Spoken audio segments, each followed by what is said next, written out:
I'm enjoying my Steam machine. I basically had the PC that I'd built and, it wasn't getting a lot of use. So I decided I was going to turn that thing into a Steam machine. Installed Bazai on it.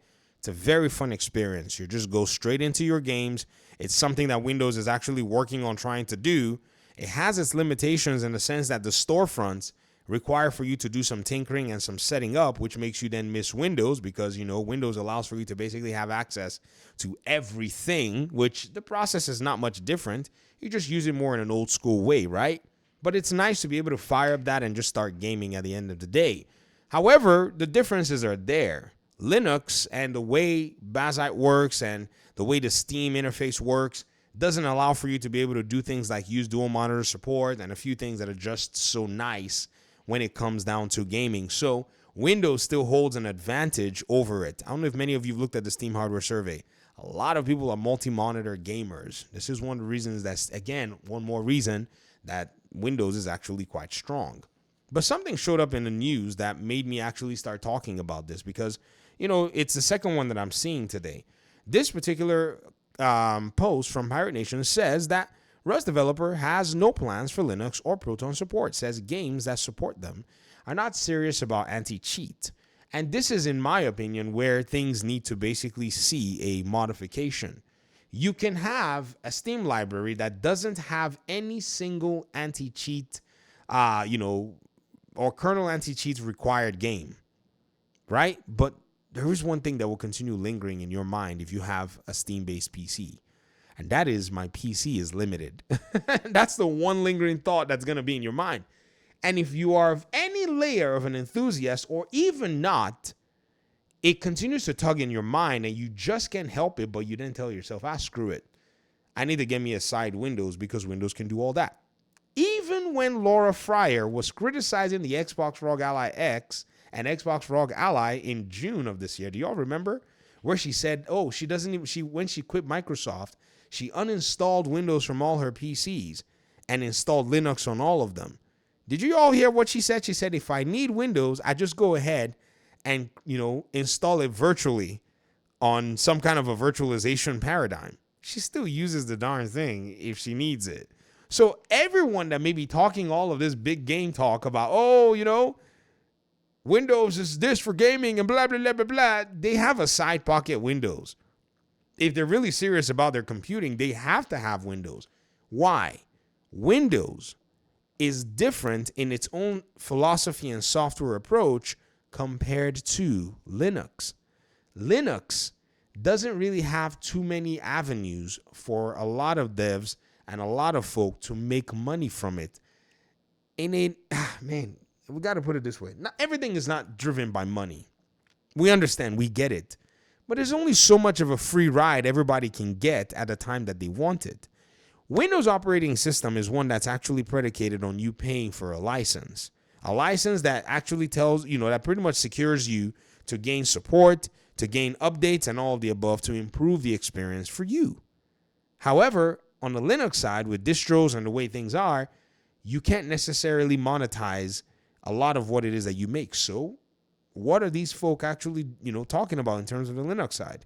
I don't think they want to deal with all of that. I don't think they want to go ahead and do it all because if they build, if say Easy Anti-Cheat or any of these other, without using all of the layers like Wine and Proton and whatever it is, right? If they all just went ahead and made an anti-cheat, they would not be able to monetize that avenue. That's probably one of the reasons I think that you're not seeing a lot of the anti-cheat companies do something about it. It's exactly what I think.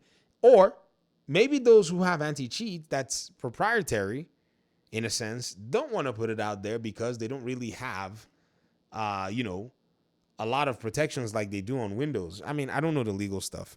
That's more hypothetical. Everything I just said in the last maybe a few seconds, I think it's a hypothetical, scenario in my mind because I have to go ahead and read Linux's distribution licenses and look at Windows and all of the above and see exactly what is going on, of which, am I ready to go ahead and do all that reading? That's like a freaking scholarly attempt to understand all of this stuff. But what I do know is the way Linux is distributed, a lot of these apps on there and a lot of these, tools are usually accessible under the license agreements without needing any or dealing with any of the financial burdens. I think that's probably the case. In the case of Windows, you can basically monetize your efforts, and I think this is probably what's keeping Steam at the back. I said Steam at the back, Linux at the back, and even also keeping the Steam OS even further back. I also saw another article today that talked about how the market share for Linux has reached about 5%. I thought, man, that's crazy. 5%? Now, more and more, Linux is probably getting a lot more popular, but the place or the position in the market share that's made it reach 5%, needs to be contextualized. In the Steam hardware survey, you'll see it that Linux has about 3 point something percent of gamers who are using Arch Linux and other distros to play their video games. That's crazy. That's great. But then on the other side, what are these people using Linux for? I would not be surprised, and this is on the, maybe the enterprise side, maybe the consumer side, but I don't know a lot of consumer computing that people run, that people use Linux with. There are people who do it, but it's not as common in my opinion. And so I'm thinking it's probably from the side where, a lot more IT or DevOps folk are, leveraging Linux for all that it has. I don't know if that might be some of the things that are boosting the numbers or whatnot, but it's very interesting to go ahead and see that Linux is getting a lot of airtime these days. The Linux distros are getting a lot of airtime these days. And if anybody or somebody knows exactly, how to harness it, they can really make a big, they can make a big dent in, in say a specific area. But in gaming so far, I just don't think we're getting the, how do I put it? I don't think we're getting the speed or the urgency that we would need to get gaming going or get gaming where it is that it would need to be overall. And so this is the biggest challenge right now that we're facing. So talk to me in the comment section. What do you think?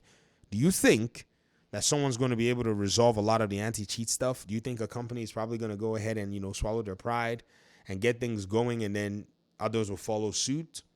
I don't know. The market doesn't necessarily dictate that they should bother with that. Right now, Windows is sitting at over 94-ish% or 93-ish% of the users on Steam. And so I think the developers are going to follow suit and develop for about 90+% of the users right now on Steam. Talk to me in the comment section. Thanks for watching the video. I appreciate your time and audience, and hopefully we'll talk pretty soon in another one. Peace out. Losing control of this. Everybody fan out and stay sharp. We still have him outnumbered. This isn't like the drills. He's faster than I thought. There's no sign of a struggle. Someone snuck up on him. Nothing we can do here. Spread out and find him.